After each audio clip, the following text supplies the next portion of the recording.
Con nghĩ con người sinh ra thì không phải ai cũng được, cái sự công bằng nó không có. Đôi khi những người mà yếu thế, họ rơi vào cái hoàn cảnh họ không thể nào thay đổi cuộc đời họ được, thì mình nên giúp họ.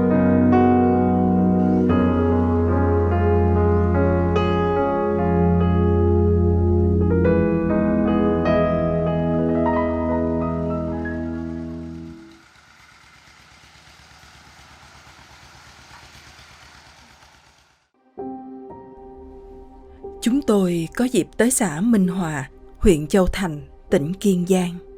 Tại vùng đất này, phần lớn những người mà chúng tôi gặp gỡ là người Khmer. Và không phải ai cũng có diễm phúc được uống một dòng nước trong lành, ăn một bữa ăn thơm ngon hay tắm một làn nước sạch. Người dân nơi đây vốn đã quen sử dụng nguồn nước từ thiên nhiên. Nhưng cái thời miền Tây sông nước trong xanh, có thể múc nước từ con kênh quanh nhà về sử dụng đã qua rồi. Tắm nước xong rồi ngồi lên nổi hết da gà, chân vẫn. Những đứa trẻ hằng ngày nô đùa dưới kênh rạch. Chúng vô tư vì đâu biết rằng ẩn trong làn nước ấy là bao nhiêu chất thải ô nhiễm, thuốc trừ sâu từ ruộng lúa.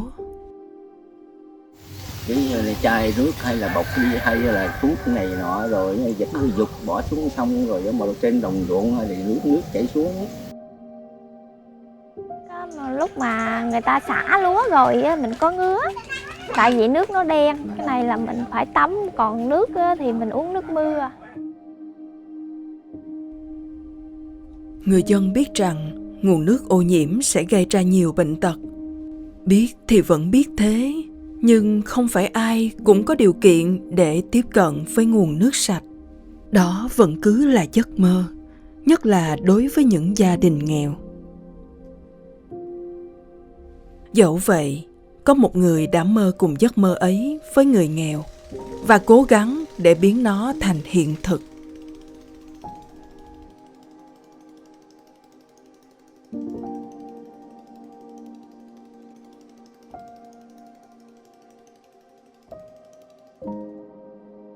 Mình là linh mục Du Sang Nguyễn Tuân Phục, thuộc dòng tên. Và cách đây 2 năm mình được gửi đến giáo họ Minh Hòa để phục vụ. Ngày thứ 2 sau khi đến với giáo họ Minh Hòa thì cha Sơn dẫn mình đi đến một khu làng, một làng gọi là làng Sạt Xiêm. Sau khi đến đó thấy các em thiếu nhi bị ghẻ lỡ rất là nhiều và nhìn rất là tội nghiệp. Quan sát kỹ hơn một chút xíu nữa thì mình thấy rằng họ lấy nước từ những cái con kênh, những cái con mương, nước bẩn đục, họ lấy lên và họ bỏ vào trong một cái lu, rồi họ dùng thành chua, họ lắng xuống rồi họ lại dùng nước đó để tắm giặt và ăn uống. Và cái điều này mình suy nghĩ đây chính là cái nguyên nhân dẫn tới những cái căn bệnh về da liễu và những cái căn bệnh về đường ruột. Và nhìn các em rất là tội nghiệp, em nào cũng gầy còm rồi ghẻ lỡ, rất là tội nghiệp. Xài nước sông nó đục ngầu à. Đục ngầu hả? Dạ. Rồi mấy đứa nhỏ tắm dùng... Tắm cùng nước sông luôn á. Rồi tụi nó có bị bệnh ghẹ gì không? Có nổi lên hột đấy, cha thấy gió rồi. Nổi nhấp nó cục.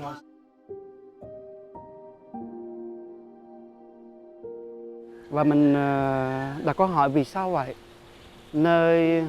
Tại sao những người này lại không được phép tiếp cận với cái nguồn nước sạch, là cái quà tặng mà Thiên Chúa trao ban cho con người? Thì số 30 của Laudato Si có nói rằng việc tiếp cận với nguồn nước sạch là cái quyền cơ bản và phổ biến nhất của con người. Và mỗi con người đều có cái quyền tiếp cận với cái nguồn nước sạch đó. Thế mình đọc cái câu đó mình rất là cảm động. Và mình bắt đầu ấp ủ một cái ước mơ giúp cho những người nghèo có cơ hội được tiếp cận với quà tặng của Thiên Chúa. Để thực hiện ước mơ nước sạch, cha Phục biết rằng cha không thể làm việc này một mình. Thế nên cha bèn kể lại câu chuyện của người nghèo một cách chân thực cho nhiều người nghe. Trước hết là với những người thân trong gia đình, rồi đến bạn bè giáo lý viên, học trò giáo lý, bạn học thời cấp 1, cấp 2, cấp 3, kể cả những người bạn bên Mỹ, bên Úc, những người bạn đồng hương. Đặc biệt là có lần, giáo xứ trà cổ ăn chay cả một mùa chay, tiết kiệm được bao nhiêu tiền đều gửi cho cha, vốn là một người con của giáo xứ, để mang nước sạch đến cho người nghèo. Câu chuyện của cha đến tai nhiều người. Công giáo có, Phật giáo có. Chúa đã đánh động tâm hồn nhiều người nghe, và kết quả là những cái giếng cung cấp nước sạch đầu tiên đã ra đời từ đây. Chúng tôi tìm đến cô Nguyễn Thu Hà, là một cô giáo dạy tiếng Hoa, người đã làm được 18 cây nước, để hiểu hơn về mối duyên làm cây nước của cô. Thấy cha Phục làm giếng nước, tự nhiên mình rất là thích cái chương trình này. Ở trên mình thì cái giếng thì nó chuyện rất là bình thường rồi, nhưng mà ở dưới quê thì người ta rất là khó khăn, như là cái nguồn nước của người ta nó bị ô nhiễm nhiều á, thì tự mình thấy cái đó mình cảm thấy mình lại suy nghĩ rất là nhiều. Người ta không có cái nước sạch để người ta dùng, và con cháu người ta sau khi không phải một đời của người ta mà những cái đời con cháu sau này nữa, người ta sinh ra người ta cũng không có nước sạch để người ta dùng, mà trong khi người ta lao động cả năm người ta vẫn không thể dành dụm được để có một cái giếng như vậy. Khi người ta nhận cái giếng, cả gia đình người ta đều rất là vui, thì cái niềm hân hoan đó nó sẽ được lan tỏa.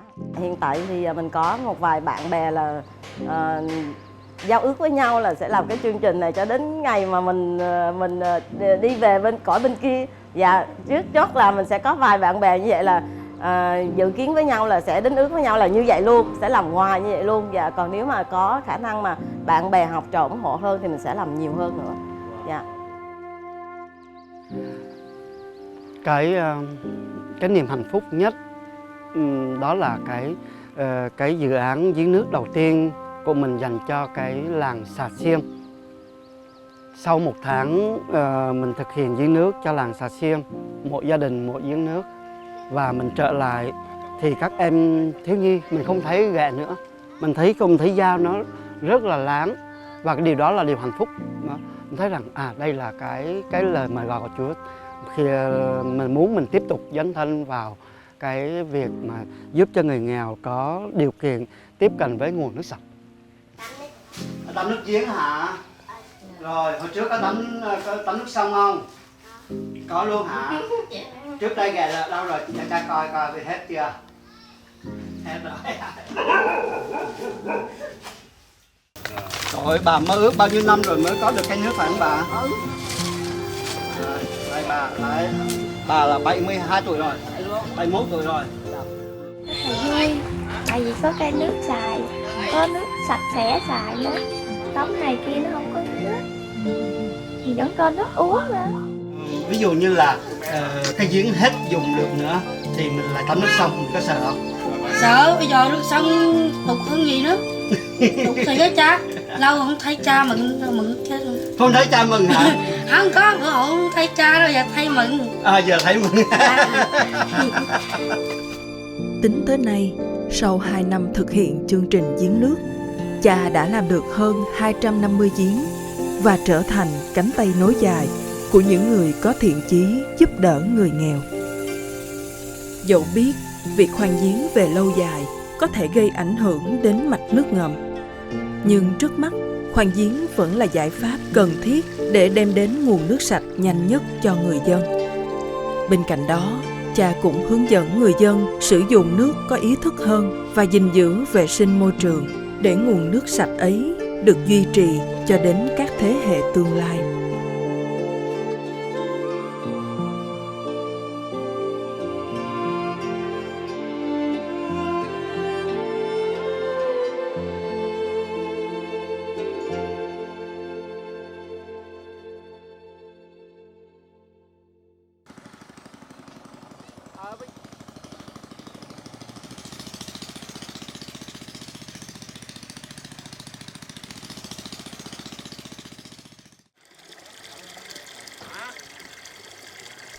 Trong quá trình làm cây nước cho người dân, cha Phục để ý thấy có những gia đình phải sống trong những ngôi nhà quá lụp xụp và họ không có khả năng để làm một ngôi nhà cho riêng mình.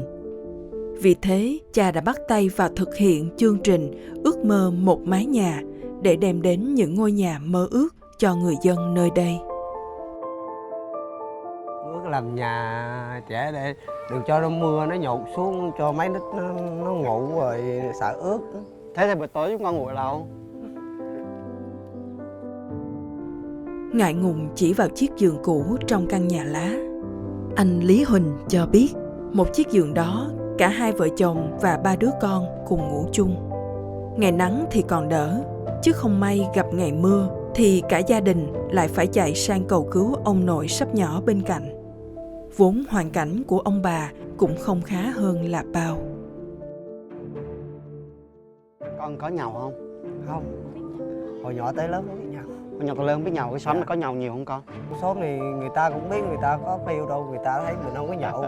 Rồi như vậy thì để cho anh chia sẻ cái câu chuyện của con với người này người kia, rồi họ thương yêu chúng con, họ giúp chúng con căn nhà nha. Dạ. Rồi cố gắng để lo cho mấy đứa nhỏ cho làng hoa, tốt con nha. Rồi cha chúc lành cho chúng con nha. Cha chúc lành nha. Ngôi nhà không chỉ là nơi để ở, mà còn là nơi vun đắp tình thương. Do đó, một trong những tiêu chuẩn để trao tặng ngôi nhà mơ ước đó là tình thương của những người trong gia đình. Họ cần phải biết yêu thương nhau, yêu thương hàng xóm, không nhậu nhẹt, cờ bạc và không bạo hành trong gia đình. Khi con người ta sống có tình thương chan hòa, việc xây dựng ngôi nhà mới thêm phần ý nghĩa.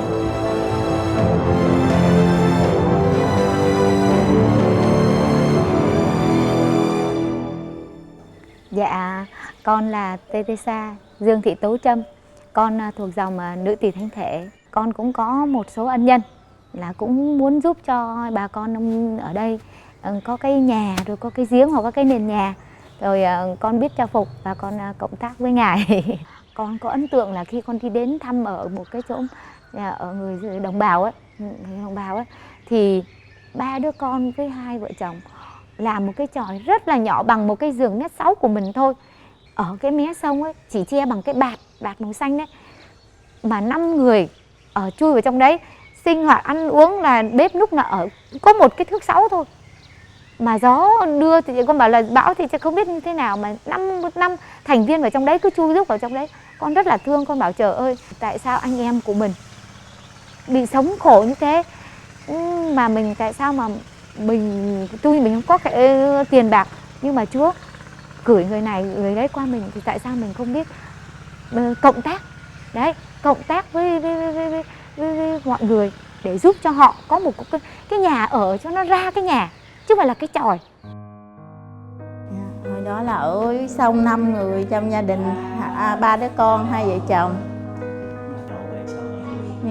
Gán ở không biết sao. Người cha thấy tội nghiệp, cha cắt cho căn nhà ở trong cha. Nếu không có cha chắc chưa có nhà để ở đâu, còn ở dưới sông á. Đây là người nhận căn nhà ước mơ.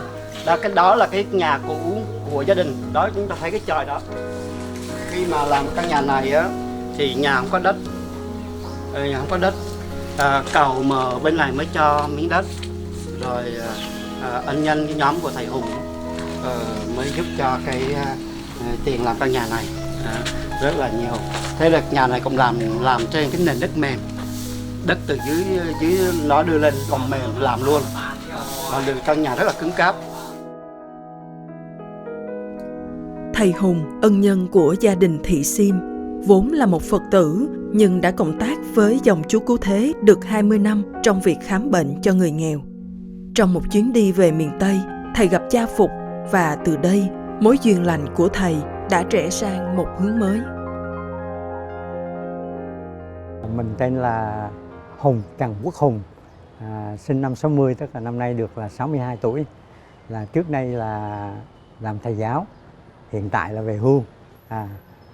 Trong một lần đó là đoàn về nhà thờ của cha Phục để mà là phát quà cho người nghèo với là trung thu cho các em, thì cha Phục mới là đưa 2 vợ chồng với nhiều anh em đi vào trong buôn làng á để phát gạo. Thì từ cái chuyến đi đó thấy những căn nhà quá lụp xụp, mà cha Phục nói rằng là họ không thể nào xây được một căn nhà, họ không thể nào mà thay đổi được cái cuộc sống của họ. Và cái nhà họ thì hầu như rất nhiều nhà không thể nào, chỉ có mơ ước thôi chứ không thể nào làm được. Dạ. Chính vì vậy mà cùng với cha Phục làm ra cái chương trình gọi là chương trình Ngôi Nhà Mơ Ước. Dạ. Thầy Hùng, Sơ Trâm hay cha Phục là những người chỉ mới thấy những căn nhà lụp xụp nơi đây thôi mà đã không khỏi xót xa khi nghĩ đến. Thử hỏi những người dân nơi đây khi phải sống trong những căn nhà siêu vẹo và tạm bợ như vậy, làm sao không khỏi lắng lo với những áp lực mưu sinh. Câu chuyện của gia đình chị Hồng Hoa là một điển hình. Hồi đó tới giờ là đi làm xa, mơ ước căn nhà mà không có tiền cất. Giờ này bây giờ được cha, nhờ được cha Phục chắc con được căn nhà, con rất là vui, vợ chồng cũng rất là mừng. Thế là khi mà mình biết về anh chị đó, trên nhà thì chỉ có một mảnh đất hoang mà thôi, không có đất bồi lên nữa. Đây là rồi kêu xe về cuốc đất lên khoảng chừng 1 mét, và khi đó đất sình lầy mà trong cái bối cảnh là đất mềm như thế mà phải xây một căn nhà, mà làm sao để làm được lên một con nhà mình phải tính toán nhiều. Hai chồng xuống nhà thờ cha Tắc Sậy á, quỳ vô ngay mà hát cha. Ông trời, cho vợ chồng con gái xin được cái nhà thôi, con không xin gì hết, con không giàu có gì cũng xin được cái nhà, vợ chồng có nhà ở là được đầy đủ rồi. Quỳ xuống xin cha, rồi về lại đức mẹ này nữa, quỳ xuống xin đức mẹ cho con xin được cái nhà con ở, vợ chồng được cái nhà, không cần giàu có vậy, nợ nần cũng đã hết là con khỏe, cho con xin giàu có vậy. Rồi sao mà cha đó mới giúp con được cái nhà đó, là cũng nhờ Chúa nhờ cha cho cái nhà. Gia đình anh chị nhận được cái căn nhà này với một tình thương của một gia đình rất là đặc biệt. Đó là anh Vũ. Anh Vũ sống rất là thương người, rồi anh qua đời cách đột ngột. Thế là gia đình mới gọi là xin anh chị em người thân đừng đi vòng hoa mà hãy biến vòng hoa đó thành những viên ngọc để làm nhà tình thương. Thế thì cái số mà góp về được thì làm được 2 căn nhà, và căn nhà này là căn nhà đầu tiên, cho nên rằng đó là một điều rất là tuyệt vời.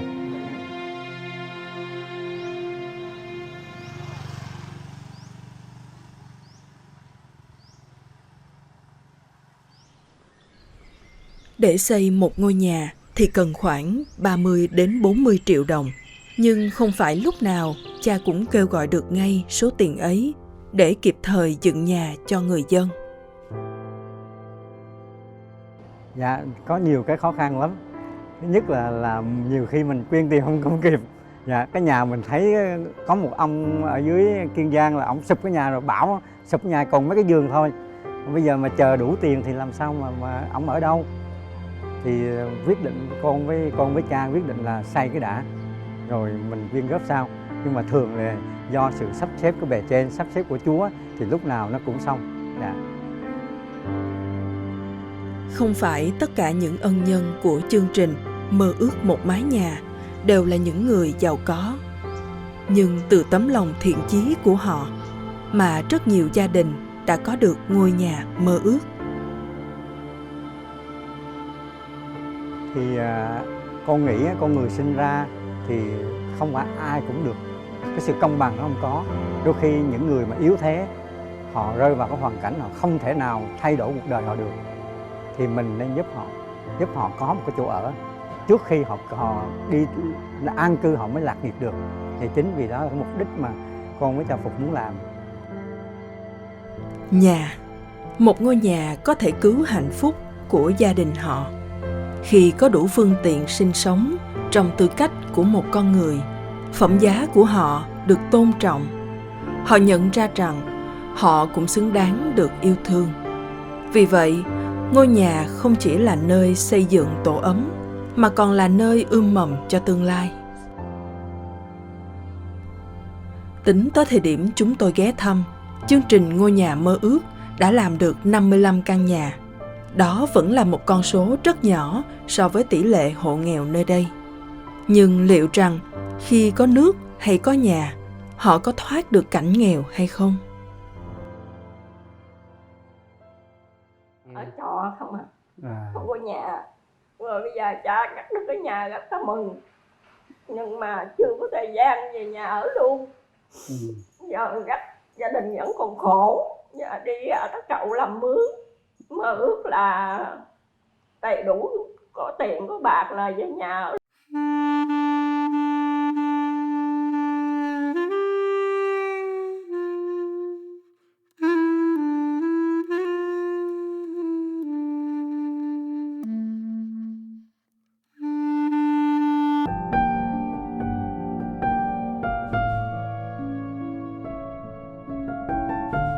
Nợ nần, công việc không ổn định, thiếu ăn, đó là những điều họ rất thường gặp phải.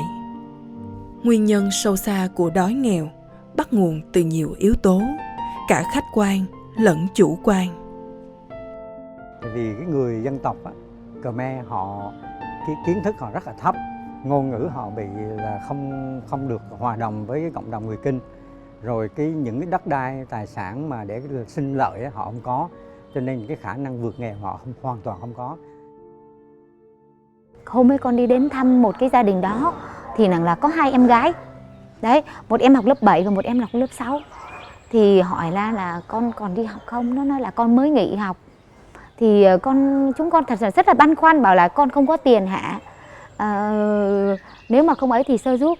Mà nó bảo không, con không thích đi học. Với thứ hai, và con bảo là làm sao mà con không thích đi học? Cái nói là con không thích. Thì con cứ năn nỉ các em, nhưng mà thật sự là các em con thấy là họ không có tha thiết vì học hành gì hết. Bởi vì tất cả một số các em gái nhỏ mới có 15, 16 tuổi là một là đi làm ở chỗ khác. Đấy, thì con không biết làm gì thì con không biết. Đấy, rồi một số các em thì lấy chồng. Rào cản về ngôn ngữ khiến các em Khmer khó có thể tiếp thụ kiến thức trong trường. Điều đó làm cho các em không hứng thú với việc học, nên tình trạng không thích đi học ở người Khmer cũng là điều dễ hiểu. Nếu gặp thêm hoàn cảnh gia đình khó khăn, thì các em lại càng dễ bỏ học để đi làm phụ cha mẹ hơn. Số khác thì lập gia đình khi chưa đủ tuổi kết hôn. Tình trạng tảo hôn khiến con cái của họ không có giấy khai sinh và không thể đi học. Như thế, cái vòng lẫn quẩn của đói nghèo cứ kéo dài từ đời này qua đời nọ. Chị Thị Miễn, năm nay 34 tuổi, là người Khmer. Chị có 5 đứa con, tất cả đều không có giấy khai sinh và không được đi học. Con cái có được đi học không? Không, em không có dây xanh dây gì hết trơn á. Hộ khẩu cũng không có tên luôn. Mẹ con nhiều lắm không có tên nhập vô nữa. Nhỏ thứ 2 14 tuổi đi dầm lúa rồi, hơn 10 ngày rồi. Sao mình nó đi làm sớm vậy? Bây giờ không ở nhà không có gì ăn nè, tiền không có nè, gạo cũng không có nè. Để có giấy tờ cho cả gia đình, chị Miễn cần ít nhất 4 đến 5 triệu, nhưng tiền chạy ăn từng ngày còn khó. Biết lấy đâu ra tiền để làm giấy khai sinh cho các con. Còn gia đình của chị Thiện Nguyệt thì có giấy khai sinh cho các con, nhưng hoàn cảnh quá khó khăn nên chỉ có 2 trong số 4 đứa trẻ được đi học. Con 4 đứa, 2 học 2 đứa, không có tiền lo đó. Bây giờ cha đi làm con ơn rồi, mượn tiền ta ăn, mượn dây nợ ta nhóc luôn á. Nhóc là bao nhiêu tiền? Mượn bên 5 triệu, dây 5 triệu rồi đó, tôi trả người ta nó dịch tôi giờ không có gì ăn đó. Tuy nhiên, trong số những gia đình mà chúng tôi tiếp xúc, vẫn có những gia đình khuyến khích con học tập và tìm mọi cách để lo cho con đường học vấn của các con. Gia đình chị Tuyết Nhung là một ví dụ. Chị Nhung có 2 người con. Đứa út tên là Trung Kiên, đang học lớp 6. Còn đứa con lớn tên là Kiên Trung, đang học lớp 12, chuẩn bị thi vào đại học. Dù sức khỏe anh chị không được tốt, nhưng anh chị cũng ráng hết sức để nuôi con ăn học thành tài. Hai vợ chồng thấy lao động chân tay đó, không có đủ ăn, cuộc sống khó khăn. Thành ra đời cha mẹ thì nó cực khổ, nó khó khăn thiếu thốn, thì mình gắng phấn đấu làm sao cho đời con mình nó đừng giống như mình. Thành ra nếu mà đi làm làm mướn giống như cha mẹ thì cái tương lai nó không có. Giờ phải chỉ có con đường là chỉ cho con mình ăn học để sau này sợ nhiều khi nó có cái nghề nghiệp ổn định để nó nuôi thân. Và khi mình đến đây mình khảo sát á, thì mình đã gặp hai người con này và thấy hai người con là những người hiếu thảo và thấy chị có một cách hướng dẫn con, huấn luyện con rất tốt, và tôi thấy rằng ở đây có tương lai, cho nên là mình quyết định.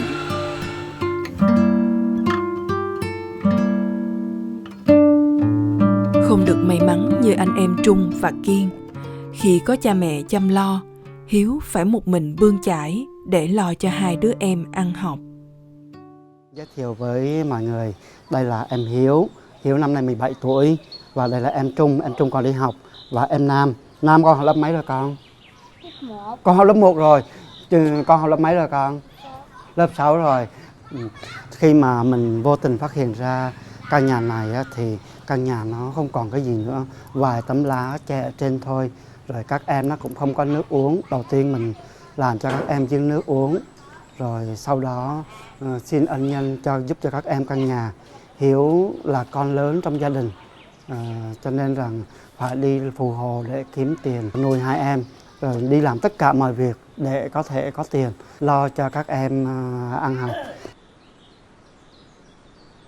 Thật ra thì bố qua đời rồi, còn mẹ thì lấy chồng khác, và mẹ cũng có cuộc sống của mẹ, cho nên là không thể lo lắng cho các em được.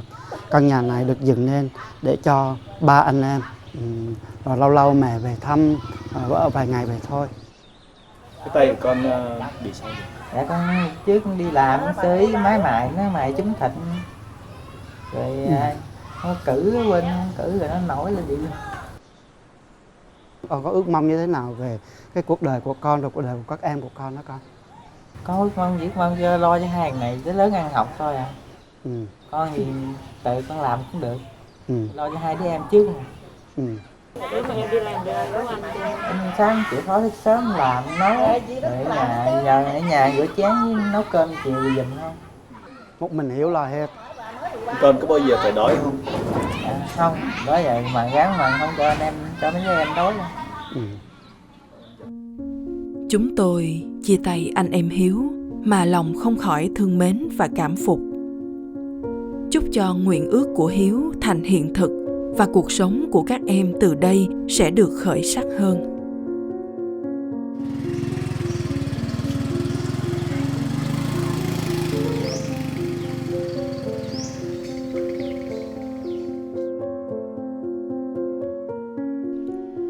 Chương trình Ước mơ một ngôi nhà không chỉ giúp cho họ có được một ngôi nhà để che nắng che mưa, giúp cho họ bớt được những lo lắng, bất an về nơi ở, nhưng còn tạo động lực để giúp họ vươn lên trong cuộc sống. Tuy nhiên, để gây dựng một gia đình hạnh phúc và đảm bảo tương lai cho họ, những gia đình này còn cần nhiều hơn thế nữa.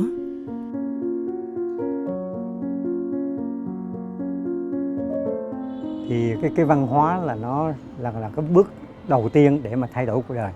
Không có văn hóa thì không thể nào thay đổi cuộc đời. Thì những cái kỹ năng sống, những cái đó nó đến từ nhà trường, cho nên là rất cần cái sự giúp đỡ về văn hóa, giúp đỡ về giáo dục.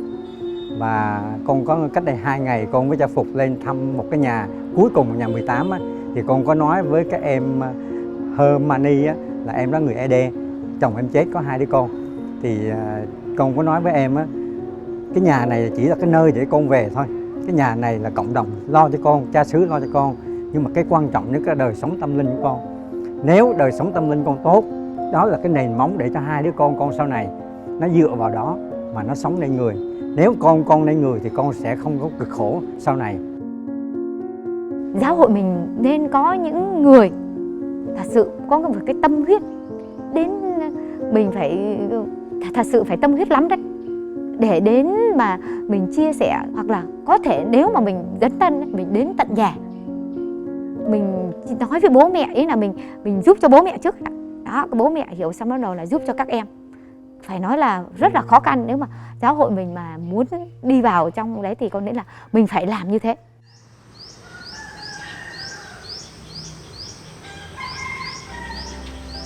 Tất cả những sự giúp đỡ như xây giếng nước, xây nhà hay trao học bổng đều là những con đường để đến gần với người dân yếu thế hơn, giúp họ thay đổi cuộc đời và sống đúng với phẩm giá của một con người.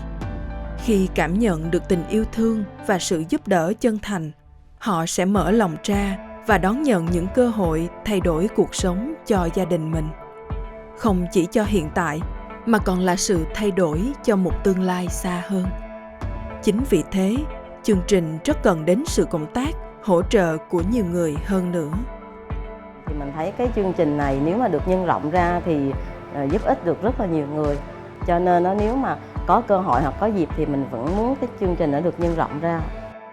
Con cũng xin cộng đồng quan tâm đến những cái người nghèo đó. Con thường kêu gọi với tất cả các ăn nhân á, một tấm tôn thôi, một bao xi măng là có cái giá trị của nó. Nếu mà đón nhận được cái sự đóng góp của nhiều ăn nhân, mỗi người một chút thôi, chúng ta thay đổi một cuộc đời, thay đổi một gia đình. Nếu nó đẹp lòng Chúa thì mình ước mơ Chúa cho mình tiếp tục đồng hành với người nghèo. Và mình ước mơ thêm nếu như mà mình đẹp lòng với nhiều người thì cũng xin nhiều người tiếp tục giúp đỡ mình để mình luôn luôn trở thành cầu nối giữa anh chị em với những người nghèo. Muốn cảm ơn cha với mấy thầy mấy chú rồi đó làm nhà con. Không nhờ cha là chắc nhà con giờ con không biết ở đâu nữa.